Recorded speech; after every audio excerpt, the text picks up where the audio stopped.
Bonjour à tous. Aujourd'hui, suite à de nombreuses demandes, je vous propose de faire un masque pour enfants. J'ai choisi une taille de 17 x 17 cm qui est un bon compromis. Par contre, en dessous de 3 ans, je déconseille fortement puisque si ce n'est pas assez respirant, l'enfant n'aura peut-être pas le réflexe d'enlever le masque. Donc c'est vraiment déconseillé en dessous de 3 ans. Donc cette taille que je vous propose va convenir à des enfants à peu près jusqu'à 12-13 ans. Après, vous pouvez passer sur la taille adulte, bien sûr. J'ai choisi un coton très mignon avec des petites baleines, des petites tortues. Donc c'est un coton assez serré, un genre de popeline de coton. S'il n'est pas trop épais non plus, mais on voit quand même pas trop à travers. Donc on va le travailler en 2 couches pour faire quelque chose quand même d'assez respirant pour les enfants. J'ai aussi choisi un petit tissu pour faire des coulisses sur le côté. Et là, l'idée, c'est de travailler avec un seul grand élastique qui fera 2 fois le tour derrière la tête. Vous allez aussi prévoir pour faire un pince-nez. Ce sont des fermoirs de sachets de congélation. Vous prenez un petit paquet comme ça que vous allez rouler. Et là, on va s'en servir d'un pince-nez pour mettre à l'intérieur du masque dans la coulisse. C'est très souple à travailler. Bon, et bien c'est parti. Vous allez donc découper votre tissu de 17 cm sur 34 cm. Ainsi, quand vous allez le plier en deux, il va faire 18 cm sur 17 cm. Vous allez également préparer 2 découpes pour les coulisses qui font 5 cm sur 12 cm. Vous allez imprimer le gabarit qui va vous servir à noter les repères pour faire vos plis. Il vous faut également un élastique de 75 cm, ça peut être un élastique plat, ça va vous permettre de le régler à la tête de votre enfant. Et comme je vous disais, les petites pinces. Donc vous pliez en deux votre tissu endroit sur endroit, vous le marquez bien au fer et on va coudre ici pour fermer le haut à 1 cm du bord.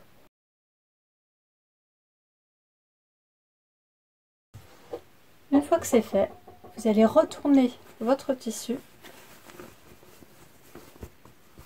et vous allez bien le repasser.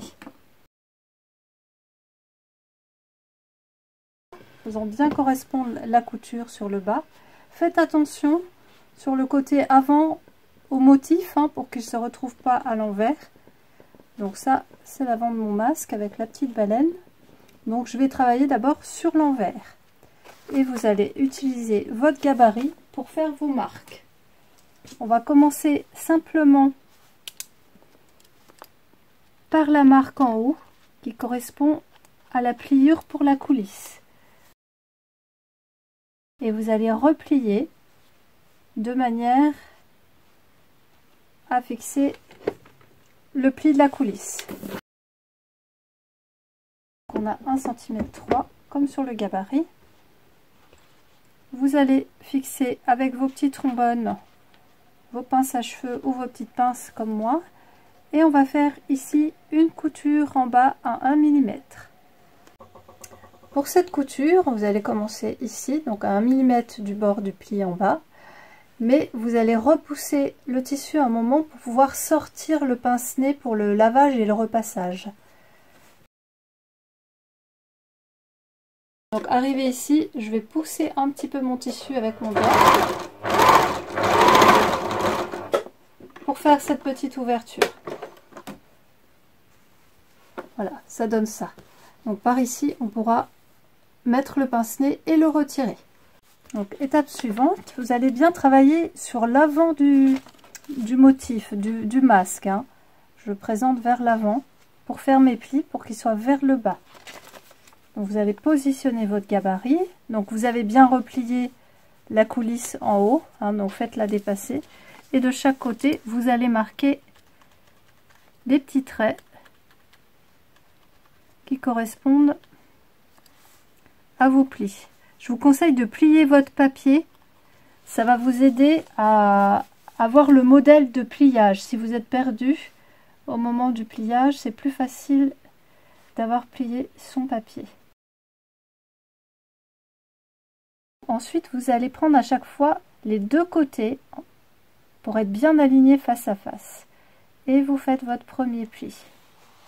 Et à chaque fois, vous allez mettre un petit coup de fer à repasser.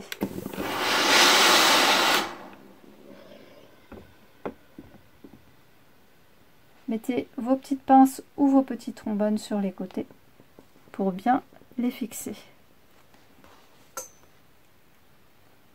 Deuxième pli, même chose, et troisième pli, même chose.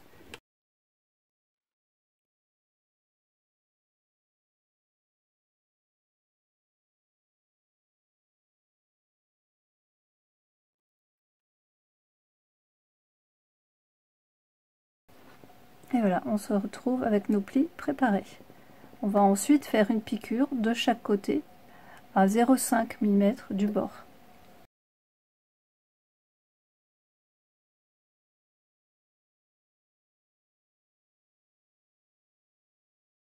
Et voici votre masque préparé. Donc sur l'avant des masques, les plis sont bien vers le bas. On va maintenant fixer les coulisses.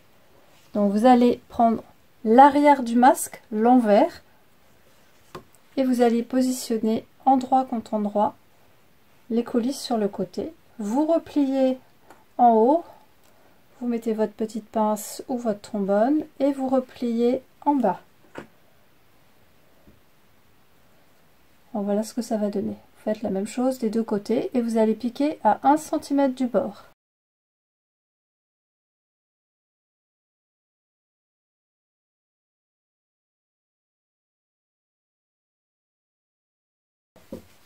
Et voilà, vous allez pouvoir retourner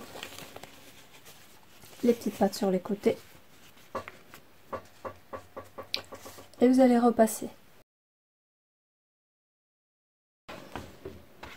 Là, vous allez refaire un pli de 1 cm, puis à nouveau pour correspondre à la coulisse de l'autre côté.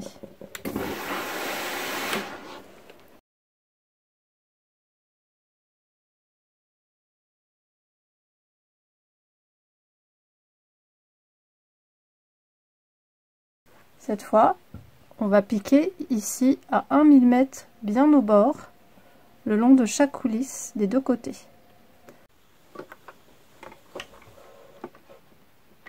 Faites bien un point arrière au démarrage et à la fin de votre couture pour bien la sécuriser parce que ce sont des zones qui sont sollicitées avec les élastiques qui peuvent tirer.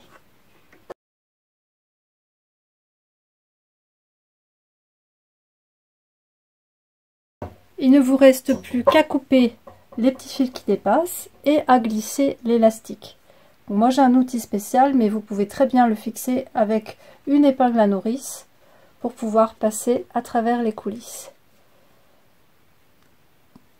Je pars d'en bas, la partie basse du masque, et je vais directement repasser par le haut de l'autre côté. Donc avec un seul morceau, on va faire le tour.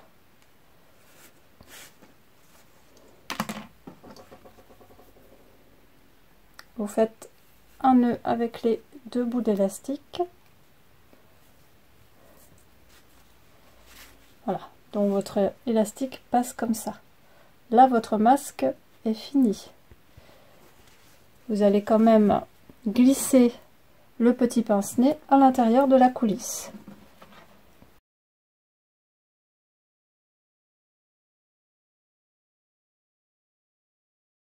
Il se forme donc très facilement sur la forme du nez. Voilà, le masque est terminé. L'intérêt de cette technique est multiple. Tout d'abord, on a le pince-nez qui peut se retirer facilement pour les lavages, pour pouvoir repasser le masque. La technique du pince-nez avec les fermoirs de sachets de congélation est très sécuritaire pour les enfants, ils ne peuvent pas se blesser. Ça se forme très bien autour de leur nez, du coup ça va vraiment bien s'ajuster ici. L'intérêt aussi, ce sont les coulisses. Comme ça, vous pouvez changer les élastiques. Vous pouvez mettre des élastiques qui vont passer par exemple derrière les oreilles. Et puis s'ils sont abîmés, vous pouvez facilement les changer sans avoir à jeter le masque. Donc, je vais mettre le masque, il n'est pas à ma taille. J'ai pas de modèle de cet âge à la maison, mais je vous montre quand même. Donc on coince sous le menton. On a juste à passer comme ça. On tire un peu de chaque côté et vous fermez former le pince-nez comme ceci. Vous voyez, c'est un petit peu petit pour moi. Hein, l'élastique tire un petit peu aussi, mais c'est vraiment la taille pour un enfant. C'est super confortable, super adapté. Ça tient bien sur la tête. Donc avec ça, on est bien protégé. Et il y a une jolie petite baleine ici. Voilà, si vous avez aimé cette vidéo, n'hésitez pas à vous abonner sur ma chaîne. J'essaierai d'en faire régulièrement pour vous montrer d'autres astuces, d'autres façons de faire. Voilà. J'essaie toujours de vous montrer des masques qui soient quand même durables. Il ne va pas devenir irrespirable. Pour les masques qui sont en matière à moitié synthétique comme polyester, etc., les lavages en 60 vont resserrer les fibres et vont faire que les masques ne vont plus être respirants. Un masque en coton dure plus longtemps. C'est à vous de vérifier quand même que le tissu ne se fragilise pas, il ne soit pas percé, ne soit pas déchiré. Dans ces cas-là, il faut évidemment jeter votre masque, bien sûr. Voilà, il n'y a plus qu'à faire pour toutes les petites baleines pour être bien protégées. Je vous souhaite une belle journée à tous. Au revoir.